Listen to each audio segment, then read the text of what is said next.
Hi everyone, welcome back to Chuchu School of Learning. When it comes to life, whether it's longevity or meaning in life, இதெல்லாம் பார்க்கச்சு யார் first இருக்காங்க அப்படின்னு பார்த்தீங்கன்னா Japanese தான் இருக்காங்க. So Japanese secrets of லைஃப்பில் நிறைய விஷயங்கள் இருக்குது, நிறைய ஃபிலாசபி அண்ட் சைக்காலஜி இருக்குது. அதை ஒவ்வொன்றா ஒரு எபிசோட்ஸாக நம்ம வந்து பிரேக் டவுன் பண்ணலாம். ஸோ ஃபஸ்ட் எபிசோடில் நம்ம இக்கிகை பற்றி பேச போகிறோம். இக்கிகை அப்படின்ற ஒரு விஷயம் வந்து நம்ம ஆல்ரெடி நம்ம சேனலில் பேசியிருக்கோம், அதை பற்றி கோர்ஸும் பண்ணியிருக்கோம். உங்களுக்கு உங்களோட இக்கிகையை ஃபைண்ட் அவுட் பண்ணணும் அப்படின்னா you can definitely DM us, we are here to help you out. So இக்கிகைனா என்ன அப்படின்னு பார்த்தீங்கன்னா ரீசன் டு லிவ்.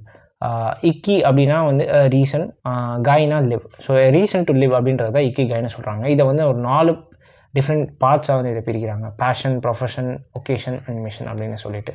ஸோ இது எப்படி கேட்டகரைஸ் பண்ணாங்கன்னா what you love, what you good at, what you can be paid for and what the world needs அப்படின்ற ஒரு 4 reasons வச்சு இதை கேட்டகரைஸ் பண்ணுறாங்க.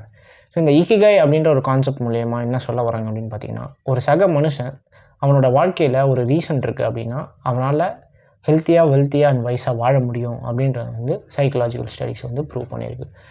ஸோ இக்கிகை அப்படின்ற ஒரு விஷயம் வந்து என்னென்னா ரீசன் டு லிவ். ஸோ உங்களோட ரீசன் என்னென்னு உங்களுக்கு தெரியுமா? தெரியலனா யூ கேன் டிஎம்எஸ். ஸோ அடுத்த எபிசோடில் அடுத்த ஜாப்பனீஸ் சீக்ரெட்டோட உங்களை சந்திக்கிற வரைக்கும் this is Ashwin from Socho school of learning. Thank you.